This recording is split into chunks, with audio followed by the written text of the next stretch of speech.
สวัสดีครับโอ้บักเจ้าของโทรศัพท์กับย่านไม่ได้เอากล้องแล้ว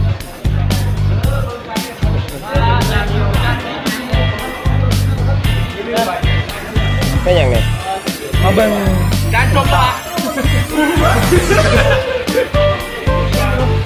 ติดเครื่องยนต์ติดเครื่องยนต์สตาร์ทเครื่องครับสตาร์ทเครื่องเลยสตาร์ทเครื่องได้ปะนี่การจุ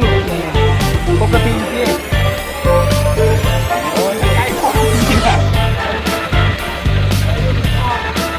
สังเกตที่เม็ดสีขาวเห็นมาเลยโอเควิธีหลังเข้าตาแล้วไปเบิ่งการปรับได้วันนี้วิธีติดตั้งหลัง5 องศาก็เราก็ต้องตั้งหอบเครื่องอยู่ที่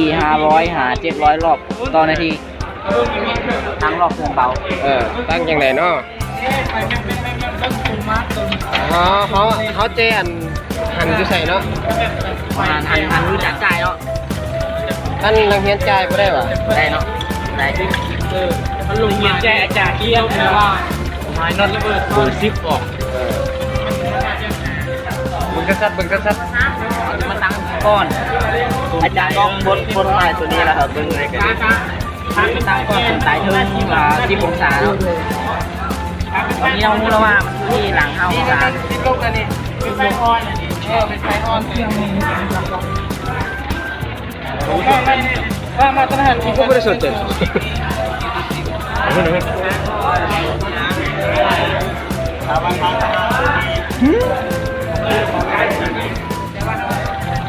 อันนี้ที่ตั้งจุดก่อนหรือจุดหลังที่5 องศาแล้วตอนนี้เราอยู่ที่5 องศายังเห็นว่าโทรศัพท์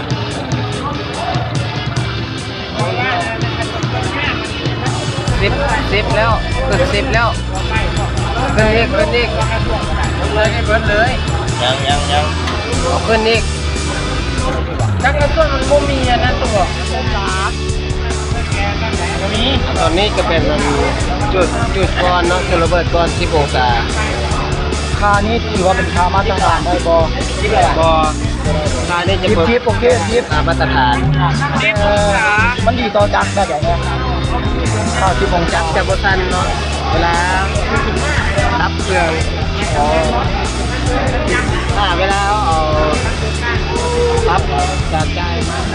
ออกไปได้นิดนึงไหมมีพวกเลยเนาะมันนี่ยังกูทักมันบอกแม่ตัวนั้นมันไปทางไหนตอนนี้มันอยู่ที่แล้วตอนนี้บอกตอนแรกขนาดตอนแรกกันตอนพ่อท่านก็เช็คมันคือระเบิดก่อนจากองศา10แล้วมันทอดดิทอดไปลงที่นี่แล้วกับบ้านนี้พูดทำให้แล้วเนาะเบิ้งบ้านนี้เจ้าไม้น็อตตัวนี้ส่งตัวนี้ออกแล้วก็ต้องทอดคืนเนาะหลังจากนั้นใส่ปากพูดเบิ้งว่ามันจะจุดก่อนหรือหลังเลยดีมาอธิบายบ้านเลยลำพันพุทธฝ่ายเอากันปากดูนี่ดีกว่าปากดูต้นดูใส่อะไรก็ได้ก็2 สายเลยว่ะเดี๋ยวแค่นี้ดูส่งออกเนาะโดยขน้อย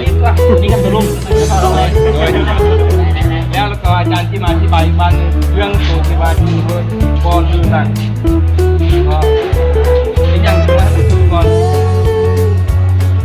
อันโครูดอธิบายอีกอย่างนึงเอาเนี่ยปลาดูทางไหมแค่เดียวกับบ้านเวลารถเล่งแหงรถเล่งคอยประมาณพันหกนี่คอยเนาะตากันชุนระเบิดก็จะอ่อนเรื่อยๆเขาดูดสารทิศก่อนขึ้นเรื่อยมึงน้ำมันได้มึงน้ำมันได้มึงสาธิตกันดูดเนาะเป็นยังไงเบาๆทำห่างกันเลยเบื้องสังเกตทีนี้จะหนิ่งแล้วเครื่องยนต์เร่งเครื่องยนต์ตัวนี้ก็จะดูดแห้งนี่ก็จะเปิดเองเท่านั้นอ่อนตอนนี้อาจารย์กำลังสอนดู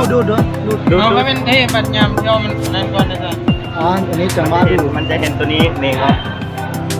นี่เลยมันเอาคืนเอาน้ำไปใส่ถุง